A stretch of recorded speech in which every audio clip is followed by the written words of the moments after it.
You're watching World Insight. We want to begin our program in Spain, where the pro-unity Citizens Party has won the most votes in the Catalonia election.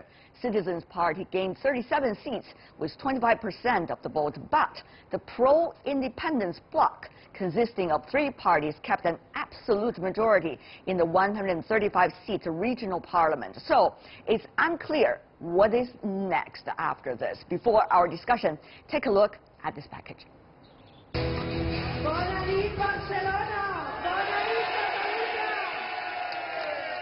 Ciudadanos, led by Ines Arrimadas, became the first constitutionalist party to win the most votes and most seats on Thursday. It has been made very clear with this result, as the biggest single political force in Catalonia, that the social majority in Catalonia is in favor of union with the rest of Spain and with Europe. The nationalist parties will never again be able to speak in the name of all of Catalonia, because we are all Catalonia. However, the pro-independence bloc, consisting of 3 parties, Junts per Catalunya Party, Esquerra Republicana, and Popular Unity Candidacy, kept its absolute majority in the 135-seat regional parliament. The ousted former president of Catalonia, Carles Puigdemont, spoke to supporters from Brussels, calling the vote historic. The Spanish state has been defeated. Rajoy and his allies have lost and have received a slap in the face from the Catalan people. They have lost the plebiscite through which they wanted to legalize their coup d'etat of the 155, and Catalonia has not helped them make that possible. Rajoy has sunk in Catalonia. The snap election was called by Spanish Prime Minister Mariano Rajoy after he sacked the Catalan regional government and dissolved the regional parliament in late October. This was in response to an independence declaration by separatist regional politicians. But now it's unclear which party will form the new government. Catalans expect the election will end the crisis, bring stability, and re-establish international trust within the region.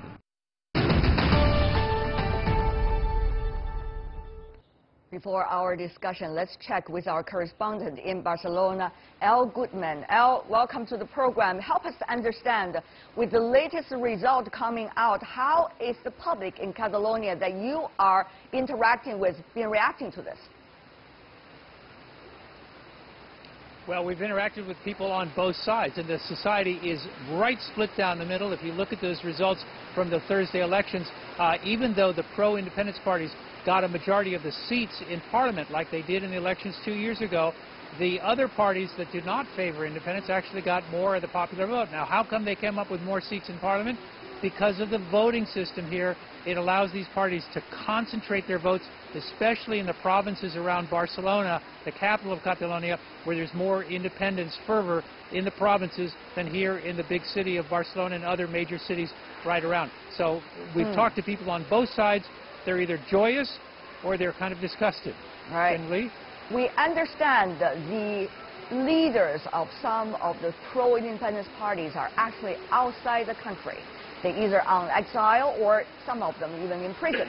But for now, what is the leadership like for these parties? Are they likely to come up with a very concrete force in order to get more hold of the parliament and eventually the government?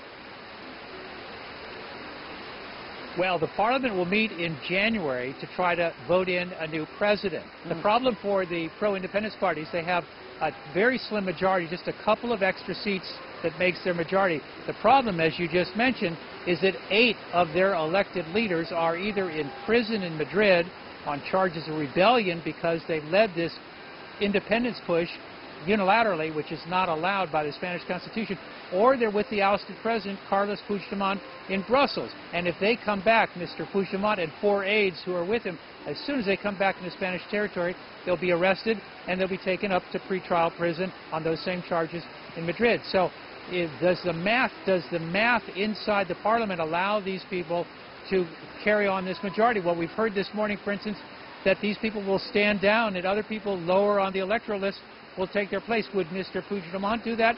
There are so many questions here and so much confusion, and this was supposed to bring clarity, and it has brought anything but. However, Mr. Puigdemont politically has been reinforced because his party came in first among the independence parties, Right. knocking off one of his rivals. His former vice president is in prison in Madrid on these independence charges.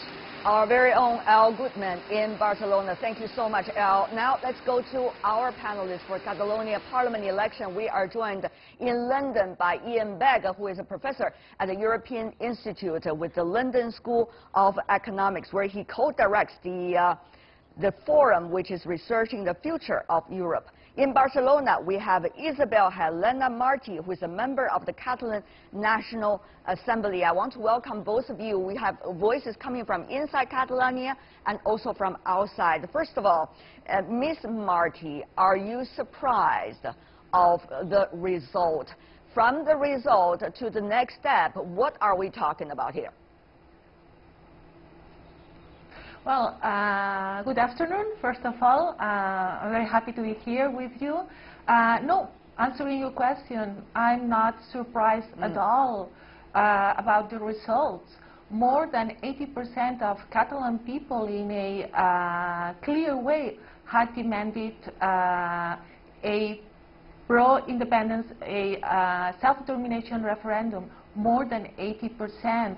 Mariano Rajoy, instead, he sent the paramilitary police forces, and Catalan voters were brutally, had to endure brutal violence. Later on, that was not enough. He crashed the Catalan self-rule. He closed down the Catalan chamber. He dismissed, as it has been before, he dismissed the Catalan government. My question is why my question is, what is the Catalan people talk? Okay. My question is, from now until the next step, what do you think would be the things that should be happening? How to form the government for January, and what is likely to be the interaction between the Catalonian government and the central government in Spain? Very briefly from you, Ms. Marti.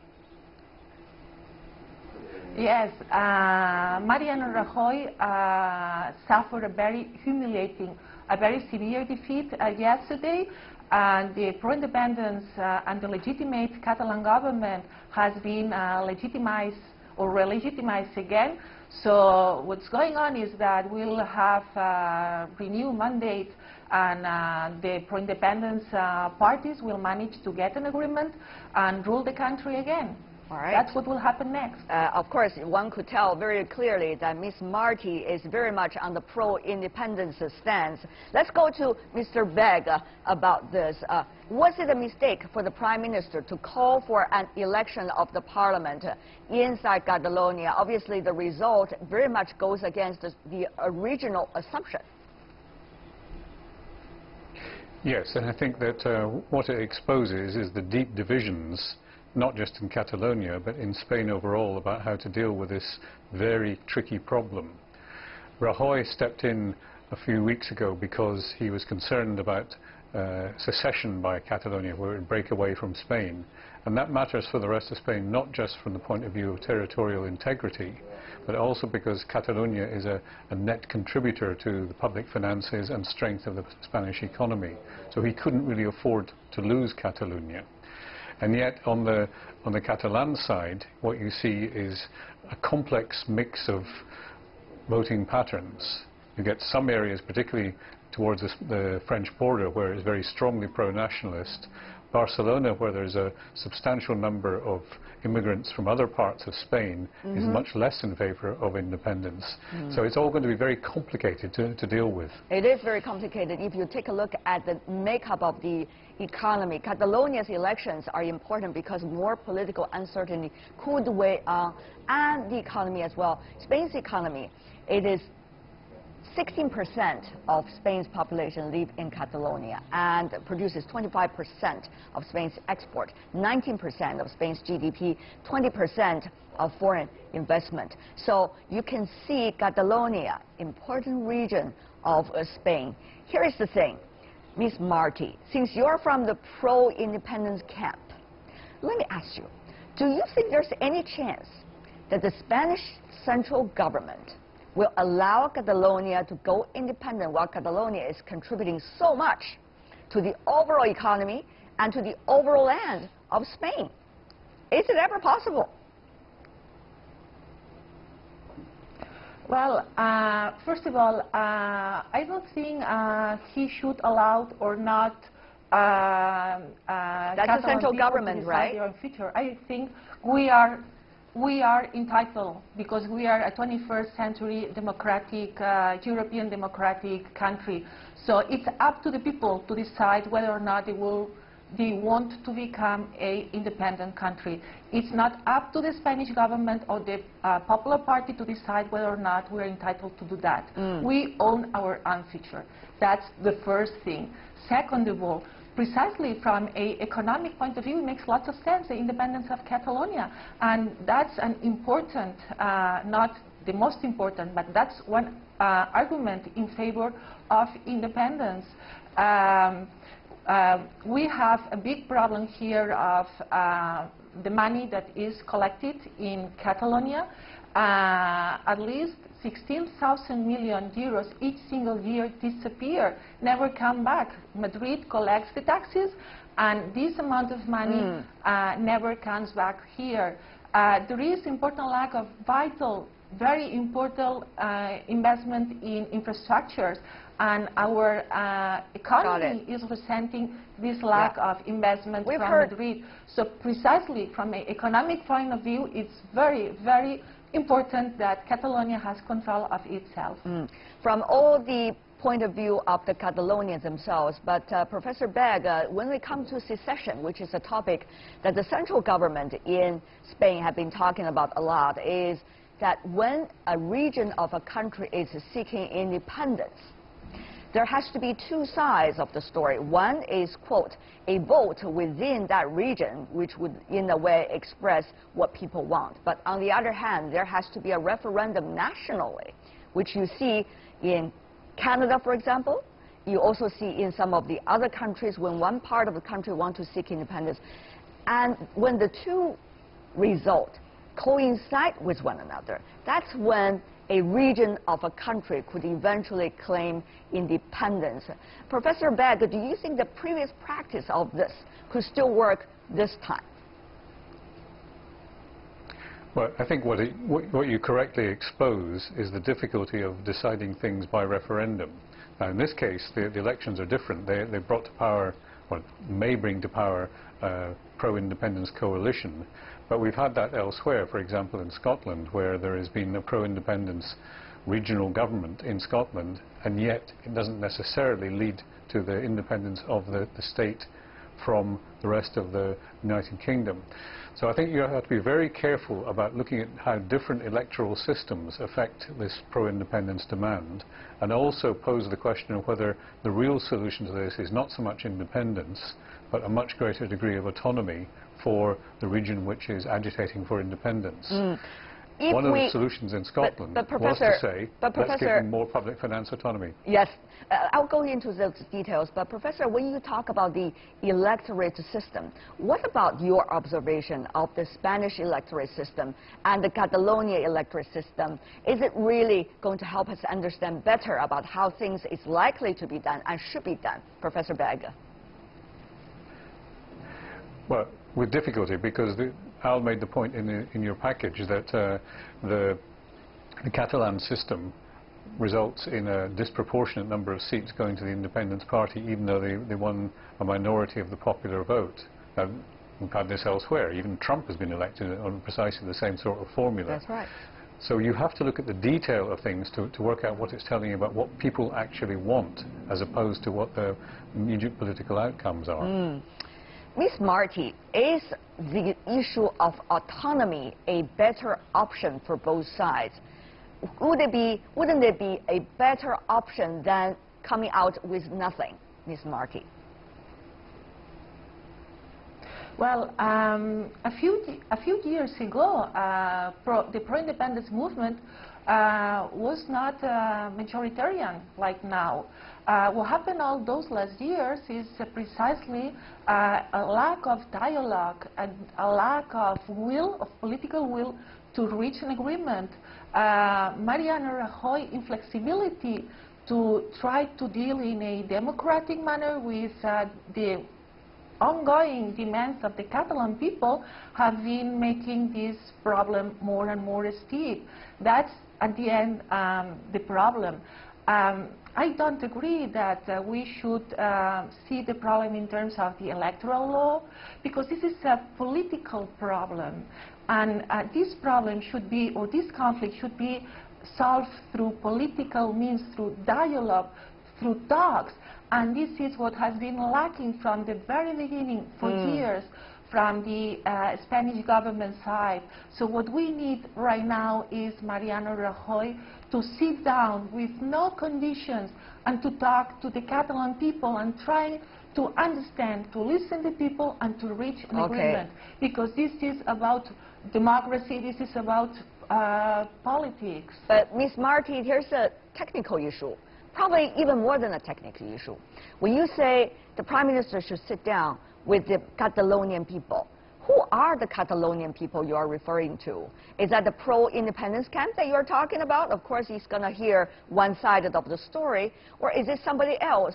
But if he is listening to somebody else, would the pro-independence camp suggest him as sincere or not?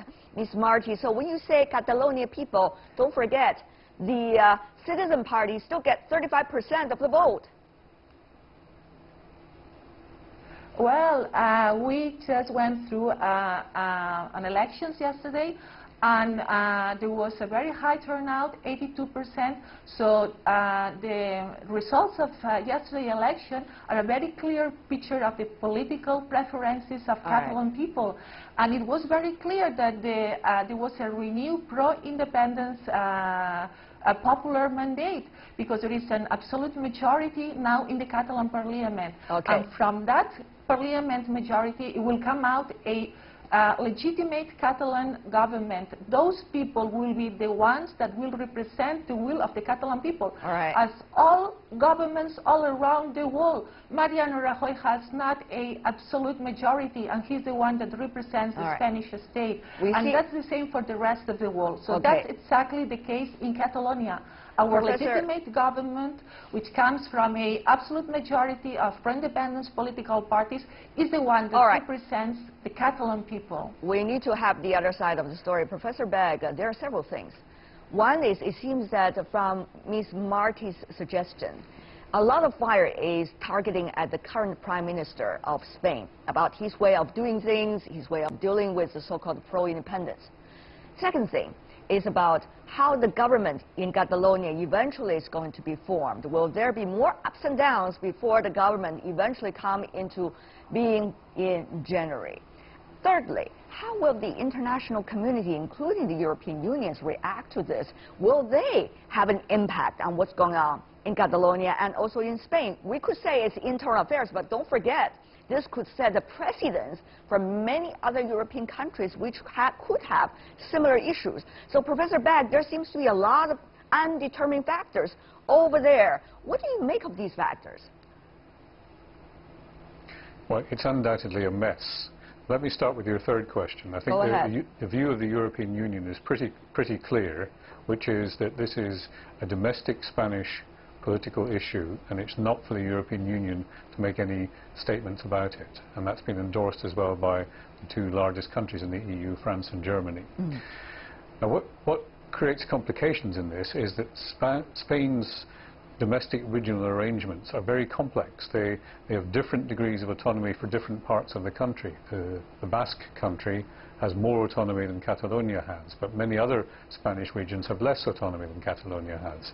So to deal with this in a context in which you have a minority government in Madrid as well, struggling to keep its power, is a very, very toxic political mix. So when you put all these things together, plus the fact, this may sound frivolous, that Mariano Rajoy is from Galicia and northwest Spain, and these are people who are famous for being slow to make decisions.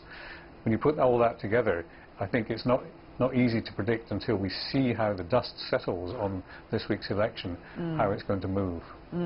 Ms. Marti, it is not without evidence that what is going on in Catalonia is creating a lot of echoes and ripple effects, not only in Catalonia among the people themselves, but also the other parts of Spain. There are people who have similar opinions as you do, but there are also many people who have very different opinions from what you just suggested. So what would this mean, do you think, from your perspective? If you are being asked to look at the whole picture of your country, Spain, let's just suggest for now, what does it mean for Spain? And will Catalonians be able to afford that? Some further chaos in Spain and its interaction with Catalonia. Ms. Marti. I can barely hear you. Could you please repeat the question? My question is, what about Catalonia's reaction? Interaction rather, with the rest of Spain? What if many of those in the rest of Spain are really against it? I'm not sure I understood your question. Are you asking me about the impact that the opinion of the rest of Spain might have in the conflict within Catalonia? Professor Begg. What about that, Professor Begg? Do you think there are further chaos in the country? The rest of Spain will react strongly about this? Yes, I think they will, for the reasons that we've been discussing earlier, the importance of Catalonia to the Spanish economy and to public finances. And don't forget, democracy is not just about what the majority wants. It's also respect of the minority in many cases. And as you pointed out, the Citizens' Party, which is quite right-wing in Catalonia, has a significant share of the vote. But also, the rest of Spain didn't vote on this notion of independence for Catalonia. So it becomes layers of democracy that would be relevant. You could say, my street wants to vote for independence, but a street is not realistic. So you need to elevate it to a higher level to discuss where independence or the boundaries of the state are most appropriate. And I think one other thing to consider in this is that Catalonia would face great difficulty as an independent country in maintaining its position in the European Union. That's something that has been in the debate, but we've not yet mentioned in this program. This is a very emotional issue, but at the same time, also a lot of issues involved, including within Spain and beyond. For now, people are already becoming very emotional about the election result so far in Catalonia. What's going to be the next step? Nobody knows. But for now, I want to thank the two of you for being with us, Isabel-Helena Marti and Iain Begg. Thank you so much for being with us.